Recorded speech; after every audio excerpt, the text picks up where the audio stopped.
semuanya, kami dari Angkatan 28 Kelompok A4 Latsar CPNS Kementerian Kehutanan 2025. Kelompok kami beranggotakan Febi Rianto dari BTN Gunung Merbabu, Hendy Hardianto dari BTN Gunung Merapi, Irham Ibra Maulana dari BTN Gunung Merbabu, Kartika Dewanti Suryantoro Putri dari BTN Gunung Palung, dan Nabila Putri Kirana dari BTN Kepulauan Seribu. Kami akan menampilkan dialog Smart Governance yang bertemakan Good Practice versus Bad Practice dalam mewujudkan Smart Governance. Selamat menyaksikan podcast kami.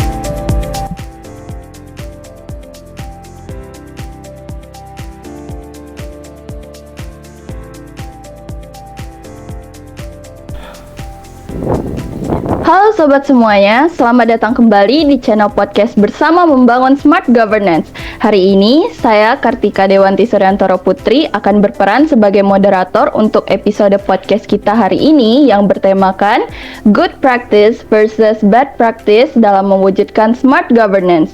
Langsung aja nih, di sini kita udah kedatangan 4 narasumber yang siap bertukar pikiran sama kita semua nih teman-teman. Saya persilahkan mulai dari Mas Febi dulu untuk memperkenalkan diri. Oke, nama saya Febi Rianto. Saya di sini berperan sebagai bad practice.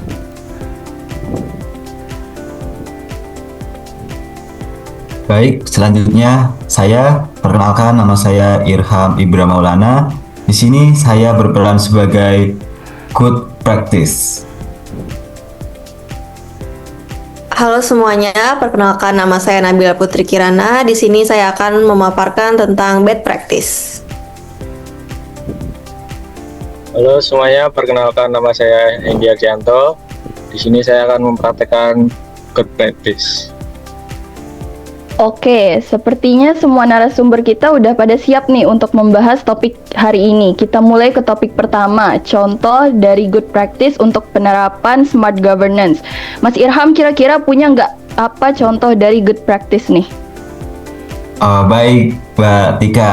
Tentunya saya ada nih satu contoh tentang good practice, yaitu tentang kerjasama pengelolaan wisata Taman Nasional dengan pihak ketiga, yaitu contohnya di Taman Nasional Gunung Merbabu bekerja sama dengan PT Kopeng Alam Wisata untuk membangun wisata yang namanya itu Kopeng Treetop Adventure Park. Itu Mbak Tika. Nah, dari contoh good practice itu bisa dijelasin lebih lanjut nggak Mas? Itu tuh gimana? Oh, jadi untuk praktiknya itu Taman Nasional itu melakukan dengan pihak ketiga melakukan seperti kegiatan kerjasama dengan tentunya membangun sebuah wisata di area konservasi yang itu seharusnya memang sebagai konservasi, namun itu dijadikan sebagai sebuah kunjungan untuk masyarakat umum gitu. Jadi ya memang perlu adanya ASN yang menerapkan manajemen ASN dan juga smart ASN, yaitu terletak pada pemenuhan prinsip profesionalisme melalui sistem merit, yaitu dalam pengelolaan sumber daya manusia, dan juga memastikan SDM-nya tuh kompeten dan berintegritas dalam mengurus kerjasama dengan pihak ketiga itu.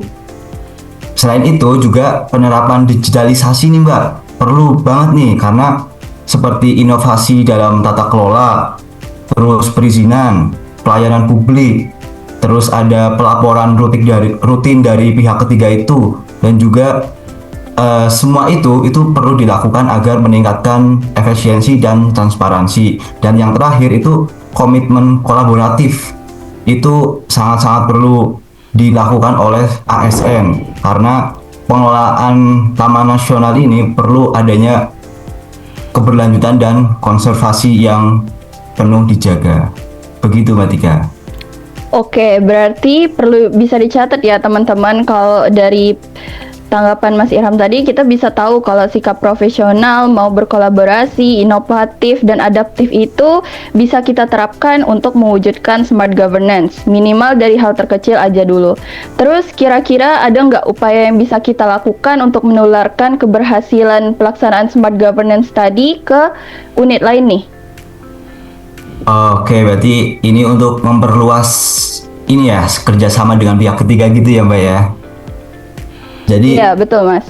ada nih pendekatan yang menurut saya tuh perlu dilakukan gitu agar ya bisa digunakan di unit pengelolaan Taman Nasional secara keseluruhan gitu. Yang pertama nih Mbak, itu adanya penyamaan standarisasi prosedur kerjasama yang tentu harus mengedepankan meritokrasi dan inovasi digital yang merupakan itu sebuah kebijakan dari manajemen ASN. Itu yang pertama. Yang kedua, yaitu perlu adanya pelatihan dan pengembangan kapasitas ASN agar selalu adaptif terhadap teknologi dan metode pengelolaan yang kolaboratif. Terus yang ketiga itu adanya platform digital yang terintegrasi untuk perizinan, monitoring pelaporan, dan juga untuk evaluasi agar seragam di semua unit. Terus pendekatan kolaboratif itu juga penting juga itu Mbak, karena dengan kolaboratif yang aktif dengan berbagai pihak itu dapat membangun ekosistem pengelolaan yang inovatif dan profesional. Dan yang terakhir yang paling penting nih menurut saya Mbak, jadi kita harus selalu melakukan studi banding ke instansi lain dalam bidang serupa di kehutanan tentunya, karena kita akan mendapatkan gambaran inovasi maupun ilmu pengelolaan dari pihak lain gitu sih Mbak. Wah, saya setuju banget nih sama pendapatnya. Memang untuk perwujudan smart governance ini yang paling penting memang harus mulai dari ASN-nya itu sendiri ya. Jadi, nah, biar teman-teman penonton nih semakin paham sama tema podcast kita hari ini, gimana kalau Mas Hendy nih kasih kita satu contoh lagi terkait good practice untuk mewujudkan smart governance? Baik, di sini saya akan mencontohkan satu contoh, yaitu inovasi digital konservasi Merapi, dan di mana pengembangan aplikasi Taman Nasional Gunung Merapi. Seperti contohnya, program digitalisasi ini diwujudkan melalui pengembangan Taman Nasional Gunung Merapi, yaitu sebuah platform digital yang menyediakan informasi mengenai wisata dan konservasi. Aplikasi ini dikembangkan untuk mendukung 3 fungsi utama, yaitu pemantauan konservasi, yang kedua pengelolaan wisata alam, dan yang ketiga layanan informasi publik. Melalui aplikasi ini, petugas atau kita sebagai ASN dapat mencatat data flora dan fauna atau kondisi vegetasi serta potensi gangguan kawasan langsung dari lokasi. Data tersebut otomatis tersimpan dalam sistem digital sehingga dapat diakses oleh pimpinan dan mitra kerja secara real time. Kalau Oke. menurut Mas Hendy sendiri nih, apa sih yang membuat pelaksanaan konservasi Merapi ini bisa berhasil? Apa kuncinya? Itu ada beberapa kunci. Untuk yang pertama, diambil dari data real time dan transparan. Yang kedua, kolaborasi. Contohnya, digitalisasi dikembangkan bersama masyarakat, akademisi, dan lembaga mitra seperti BMKG dan perguruan tinggi.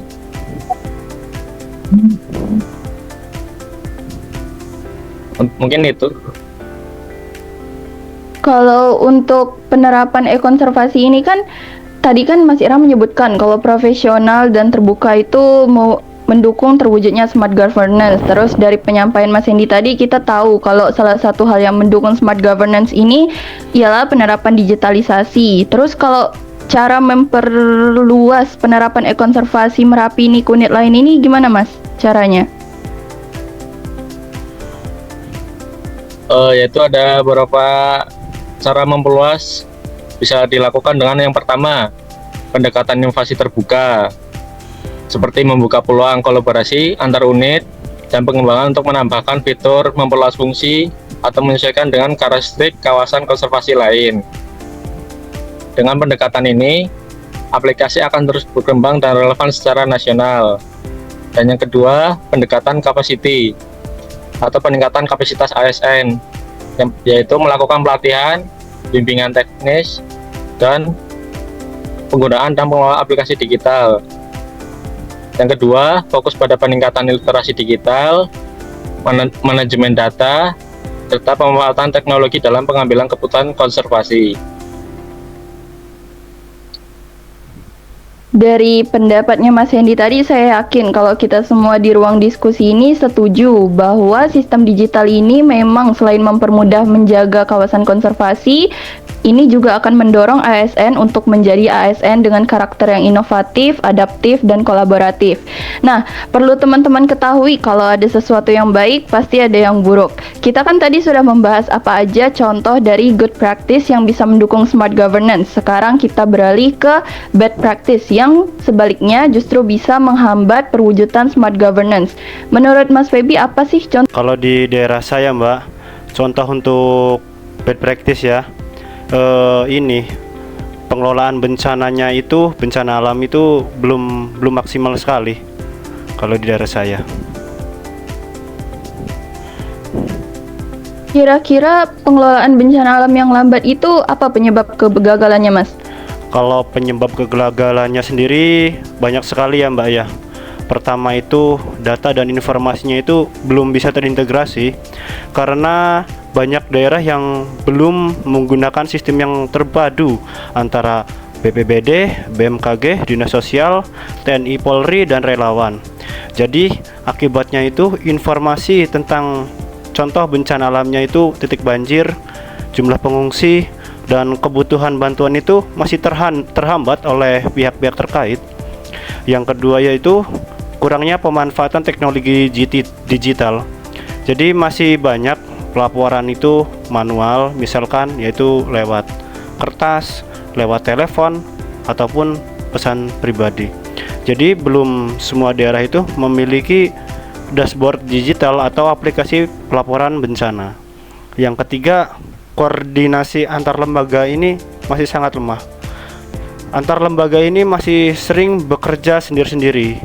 Tidak ada command center atau internet command system yang mengkoordinasikan semuanya pihak dengan satu komando. Yang keempat, minimnya edukasi dan partisipasi masyarakat. Masyarakat belum dilatih tanggap bencana dan tidak tahu harus berbuat apa saat darurat. Itu Mbak Kartika yang membuat hambatan dari bencana alam di daerah kita. Hal-hal yang tadi itu kan mulai dari informasi yang tidak terintegrasi, belum ada sistem terpadu, teknologi digital yang kurang, koordinasi lemah, hingga minim edukasi dan partisipasi masyarakat. Itu kan bahaya ya Mas kalau terjadi berulang kali. Kira-kira ada nggak tips yang bisa Mas Feby kasih biar kejadian kayak gini nih tidak terjadi berulang? Oke, Mbak Tika, pertanyaan sangat bagus. Saya akan nge-share nih untuk teman-teman semuanya ini tips atau cara mencegah kegagalan pengelolaan bencana di daerah kita ya. Yang pertama itu kita membangun sistem data dan informasi terpadu. Jadi semua lembaga dari BPBD, BMKG, Dinas Sosial, TNI Polri, dan relawan itu harus menggunakan satu informasi bersama. Jadi kita harus membuat sistem. Yang kedua, gunakan teknologi digital itu dengan pelaporan dan monitoring. Membuat aplikasi pelaporan bencana berbasis masyarakat, misalnya laporan banjir, longsor, ataupun kebakaran. Yang ketiga, memperkuat koordinasi antar lembaga. Kita membentuk posko, satu komando terpadu di saat terjadinya bencana. Yang keempat itu, libatkan dan edukasi masyarakat secara berkelanjutan. Lakukan simulasi dan pelatihan dulu tentang tanggap bencana di sekolah, desa, dan tempat kerja. Bentuk juga relawan siaga bencana berbasis komunitas. Yang kelima, prioritaskan anggaran untuk mitigasi dan pencegahannya. Pemerintah daerah jangan hanya fokus juga pada anggaran penanganan bencana, tapi juga investasi pada pencegahan seperti rehabilitasi, pembuatan drainase, sistem peringatan dini. Itu Mbak Atika, tips-tips dari saya. Yap, ini dari tips untuk mencegah ini ada beberapa tips dari kegiatan kegagalan tadi untuk terjadi serupa ya Kak.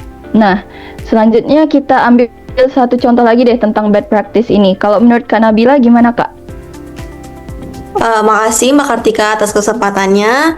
Jadi ada satu hal penting dalam mewujudkan smart governance, yang masih sering diabaikan, yaitu kolaborasi. Artinya kebijakan tuh harus dibuat melibatkan banyak pihak, bukan hanya pemerintah pusat atau daerah, tapi juga masyarakat, swasta, dan komunitas. Salah satu contoh dari bad practice tidak terwujudnya kolaborasi itu pada kasus polemik pembangunan Ibu Kota Nusantara atau yang kita tahu sebagai IKN, di mana sejumlah daerah penyangga seperti Balikpapan dan Penajam Pasir Utara mengeluhkan bahwa kurangnya keterlibatan mereka dalam proses perencanaan dan kebijakan pendukung IKN. Para kepala daerahnya tuh pada bilang bahwa kebijakan besar soal tata ruang dan distribusi proyek dilakukan tanpa konsultasi intensif dengan pemerintah daerah sekitar. Padahal dampaknya itu langsung terasa di wilayah mereka, mulai dari kemacetan, migrasi penduduk, sampai harga tanah yang melonjak. Kalau dari polemik pembangunan Ibu Kota Nusantara ini, dari pengamatan kakak, penyebab utama kegagalannya itu apa? Ada 3 sih mungkin ya penyebab utama kegagalan dari pembangunan IKN ini. Yang pertama, sistem merit dan profesionalisme ASN dalam perencanaan kebijakan tuh belum kuat. Jadi ASN di daerah kadang tidak diberi ruang untuk memberikan masukan berbasis data dan analisis teknis, padahal mereka yang paling tahu kondisi di lapangan. Yang kedua, koordinasi lintas lembaga belum optimal. ASN yang terlibat dalam perencanaan lintas kementerian atau daerah sering kesulitan berbagi data dan informasi karena birokrasi yang masih kaku dan ego sektoral yang masih tinggi. Selain itu, praktik budaya kolaboratif juga belum tertanam kuat. Banyak ASN yang masih terjebak dalam mindset urusan saya, urusan mereka. Jadi mereka belum memikirkan bahwa tujuannya itu untuk tujuan bersama. Menarik. Jadi memang sikap profesional, kolaboratif, adaptif, dan inovatif yang udah disebutin dari tadi ini memang menjadi hal yang penting agar smart governance bisa terwujud ya teman-teman. Terus cara untuk mencegah sekaligus menghindari kegagalan yang serupa ini bagaimana Kak? Ada beberapa hal yang bisa dilakukan. Pertama itu bisa memperkuat sistem merit dan profesionalisme ASN dengan melibatkan ASN yang punya kompetensi teknis dan integritas tinggi dalam proses perencanaan kebijakan. Yang kedua, membangun budaya kolaboratif dan partisipatif di tubuh ASN. Jadi ASN tuh harus dibiasakan bekerja lintas bidang dan terbuka terhadap ide dari luar birokrasi. Dan yang terakhir, memperkuat komunikasi dan koordinasi lintas level pemerintahan. Jadi bisa menggunakan pendekatan co-creation, bukan hanya coordination meeting. Artinya setiap pihak punya peran nyata dalam merancang solusi. Kalau semua itu bisa dijalankan, kita nggak cuma bicara tentang smart governance di atas kertas, tapi benar-benar governance yang hidup dan berdaya. Nah, jadi dari awal pembahasan diskusi kita udah punya banyak nih tips-tips untuk mewujudkan smart governance. Mulai dari tadi yaitu mewujudkan sikap ASN yang profesional, terbuka untuk berkolaborasi, memperkuat komunikasi dan koordinasi antar sesama lembaga. Nah, jadi hari ini kita sudah memahami apa aja good dan bad practice untuk mewujudkan smart governance. Dari diskusi bersama 4 narasumber kita semua bersama-sama tahu apa yang harus kita terapkan dan apa yang harus kita hindari agar smart governance ini bisa terwujud sepenuhnya. Tepuk tangan dulu untuk keempat narasumber kita yang luar biasa hari ini. Baiklah teman-teman, ingat untuk terus menjadi yang baik karena semua yang baik dimulai dari diri sendiri. Terima kasih sudah menonton dan sampai jumpa di episode lainnya.